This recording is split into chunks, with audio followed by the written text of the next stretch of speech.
ये जो राजा जयचंद के खानदान के आदमी यहाँ आए थे ना, जिन्होंने ये टोपी डाली, और राजा जयचंद को ब्राह्मणों ने बदनाम क्यों किया? उसके हिस्टोरिकल दो कारण है, वो तो बुद्धिस्ट था और नाग था।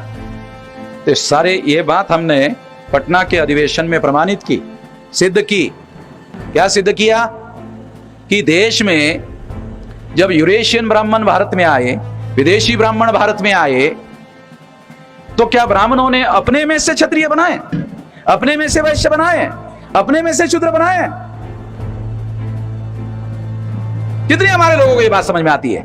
बाबा साहब अम्बेडकर ने 1946 को किताब लिखा, शूद्र पूर्वी कौन होते, हु वेर द शूद्रास, शूद्र पहले के कौन थे?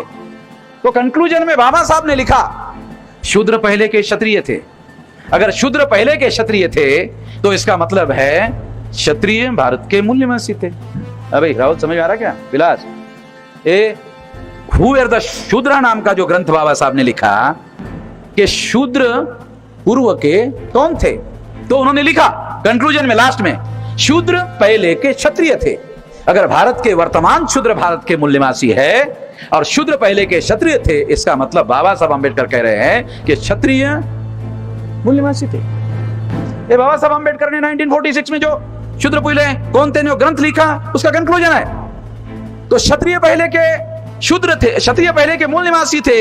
इसको हमने और ज्यादा विस्तार देकर प्रमाणित किया कि वो मूल निवासी क्यों थे? क्योंकि वो नाग थे। ये विलास खरात ने 3 ग्रंथ लिखे। क्या है क्यों किताब? 3 ग्रंथ, 3 खंड लिखे। कुछ लोगों ने लिए होंगे, यहां आए हुए। इसका टाइटल है वर्तमान क्षत्रिय पूर्व में कौन थे। 3 खंड है। ये हिस्टोरिकली प्रमाणित कर दिया गया सबूतों के साथ, और इसको जांच किया डॉक्टर राजेंद्र प्रसाद कुशवाहा जी बिहार के, और उसको विस्तार से पढ़ने के बाद इनको टेलीफोन किया। सही है क्या ये जो आपने लिखा? मैं ये हैरानी से इसको पढ़ रहा था कि शायद इसमें गलतियां होगी। मैं सारी की सारी बातें सही है, क्योंकि ये विश्व की जो 10 यूनिवर्सिटियां हैं ना, विश्व की, भारत की कोई भी नहीं है। क्योंकि जब तक ब्राह्मणों के नियंत्रण में रहेगा, विश्व की यूनिवर्सिटी का नंबर हमारा कैसे आएगा? नालंदा और तक्षशिला जब यूनिवर्सिटी थी दुनिया में हमारे यहां, तो वो दुनिया में पहले नंबर की थी। ये तक्षशिला और नालंदा यूनिवर्सिटी जो थी वो दुनिया में पहली थी। और अभी दुनिया में सारी यूनिवर्सिटी अमेरिका और यूरोप में है, 10 यूनिवर्सिटी, उसमें भारत की एक भी नहीं है। तो मैंने सोचा 100 में भी नहीं है, 200 में भी नहीं है, 300 में भी नहीं है, 400, हाँ 400 में। इतने नालायक है ब्राह्मण।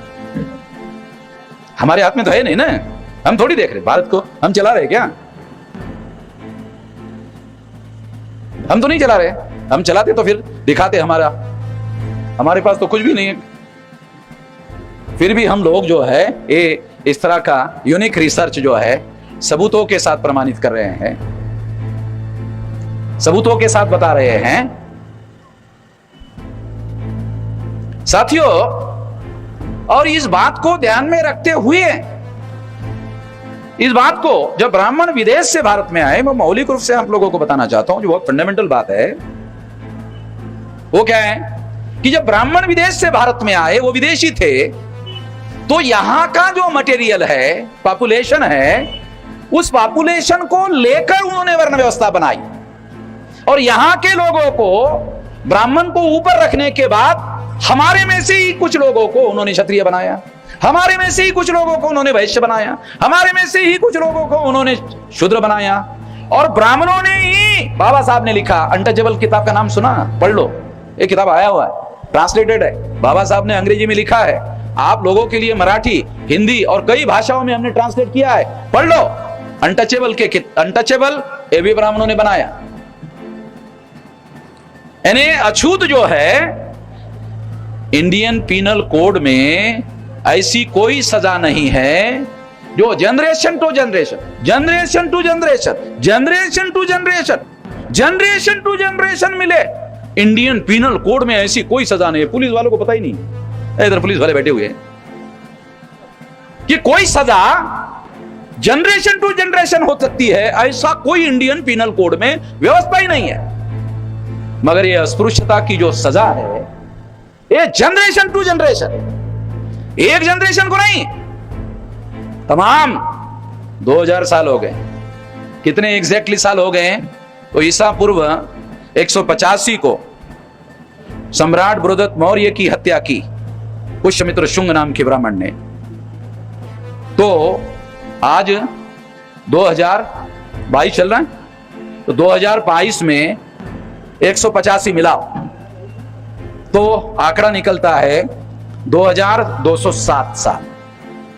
इतने साल हो गए। गणित के साथ बता रहा, मेरा गणित बहुत कच्चा है, आप देख लेना। 85 में 22 को मिलाने के बाद 207 ही होते हैं ना। 2207 साल हो गए ईसा पूर्व 185 को सम्राट बृहद्रथ मौर्य की पुष्यमित्र शुंग नाम के ब्राह्मण ने हत्या की। ब्राह्मणों का सारा इतिहास हिंसा का इतिहास है, और ब्राह्मणों ने बुद्ध पर, मौर्य पर यह आरोप लगाया। क्या आरोप लगाया? ये अहिंसक लोग हैं। समझ क्या बोल रहा हूं? क्या आरोप लगाया ब्राह्मणों ने? ये अहिंसक लोग हैं। और ब्राह्मणों ने अपने लिए क्या कहा? हम हिंसक लोग हैं।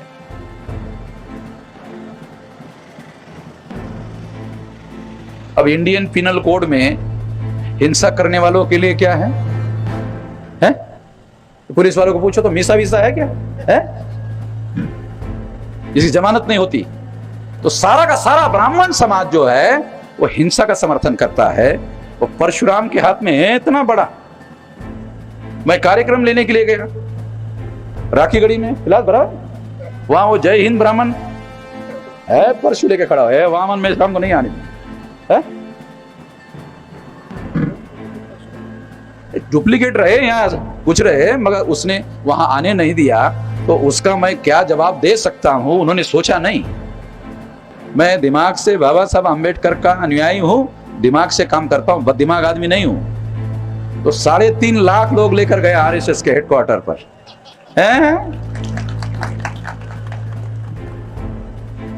3.5 लाख लोगों का आरएसएस के हेडक्वार्टर पर मोर्चा लेकर गया। फडणवीसनी मला निरोप पाठवला आता, म्हटले मेश्राम साहेब तुमचा सत्कार करायचा आहे। चायला म्हटलं फडणवीस माझा सत्कार करते कशासाठी? मी तुमच्या ढुंगणात लाथा मारून राहिलो आणि तुम्ही माझा सत्कार करता विचारले? आश्चर्यच आहे। तुमच्या ढुंगणात लाथा मारल्याच्या बद्दल करून राहिले का? कशाबद्दल करून राहिले?